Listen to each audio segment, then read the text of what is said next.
Hi and welcome back. For those of you who are joining first time, I am Hasid Thanki, the founder of presentation series called Intro to Individual Life Underwriting. Let's review family history today.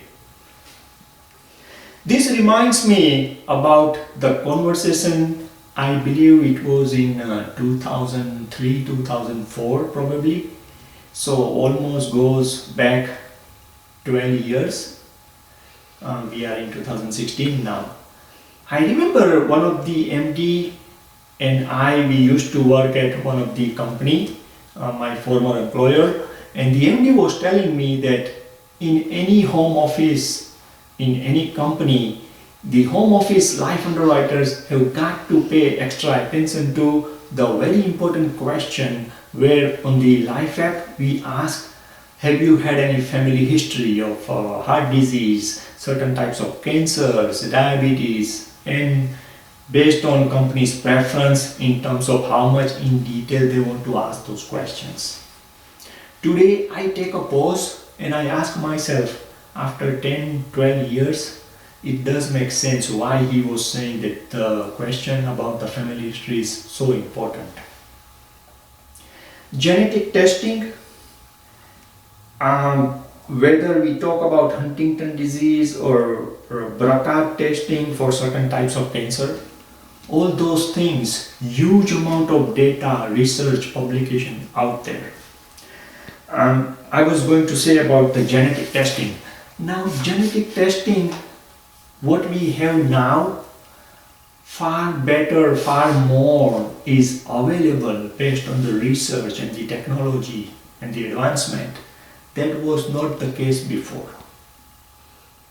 So there are many issues out there.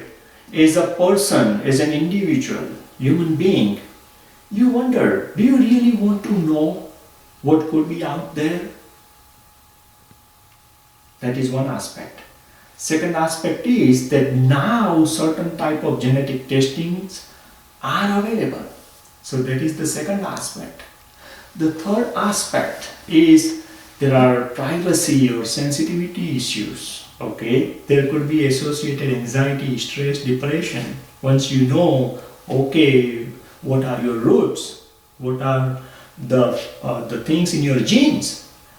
So those aspects can also contribute. So do you really want to know?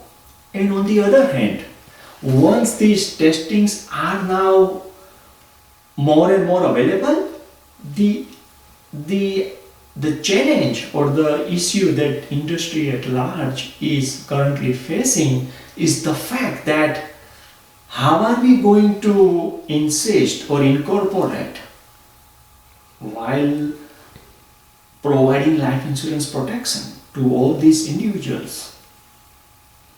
So again, there are various state laws, rules and regulations that they need to follow.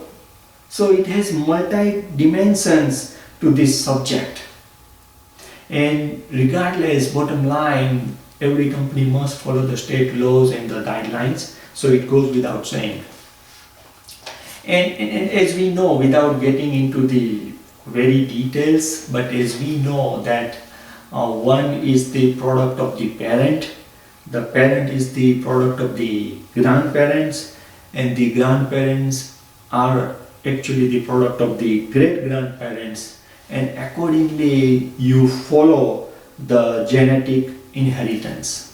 So accordingly, likewise, you are 1/2 or 1/4 or 1/8 and so on and so forth. Now, I don't want to get into much of the anatomy or physiology aspect of the subject, but something I just wanted to touch base about. Let's say you can have a dominant Huntington disease, or you can have a recessive inheritance, and that is where the diabetes or cystic fibrosis or sickle cell anemia, just to name few, that comes into the picture. Okay, so just make a note of it. And There are data available that suggests that environmental factors or even the lifestyle behaviors such as smoking, poor diet, exercise, they all play a role in contributing. Okay, so something to make a note of it. Now, believe it or not, in spite of lot of research and data out there, there are a wide range of variations. As I was trying to compile this data, it was astounding to see that, okay, you got a family history, guess what? You may down the road, you will have, if you have a family history of diabetes, down the road you will also have the diabetes. Now, this data that I am referring to are so wide that as far as insulin dependent diabetes, it could range from 3 to 50%.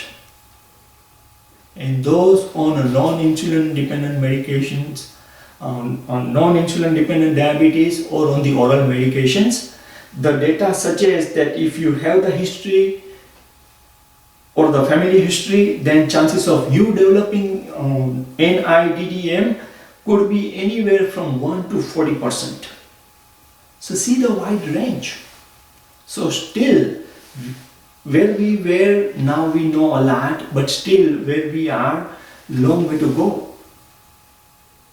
So lot of data, lot of research going on, but everybody is aware of the subject and everybody is trying their best to synchronize all these dimensions and how to synchronize and how to put it together when it boils down to individual life insurance coverage. Typically, in any company, on any life app, you will see the questions about the family history that boils down to the colon cancer or breast cancer or ovarian cancer. There could be some other disease along those lines, like have you had a family history of a cardio or cerebrovascular or a renal or a motor neuron or Alzheimer or Parkinson's. So those are the things that you may want to pay attention to. Okay, and like not only on the app you will see the family history question, you may see on the pyramid exam. And guess what? If everything is checked no, that is not uncommon on the application or the pyramid exam. But you will see there could be things out there in the medical records. So you need to correlate and look out for those details on the application, on the pyramid exam and on the medical records. And follow your company specifics. Now it could go from, okay, if you have got this family history, no preferred. Okay. Or best would be standard or plus 25, and there are going to be cases where it could go up to plus 50 and beyond that. So follow the underwriting manual that your company wants you to follow. Beyond that, follow the company specifics, because there could be some healthy credits or some green flags or some favorable factors that may allow you to move from a standard to preferred, or from a plus 25 to standard, or from a plus 50 to plus 49 to bring the insured down to standard. As long as your company specifics, your claims experience, your actuarials, research and data allows you, that has been synchronized in your company specifics, and if so, okay to do so, and you should do so. Make sense? So enough talk on the family history at intro level. We'll review elevated liver function test when we meet again. Take care.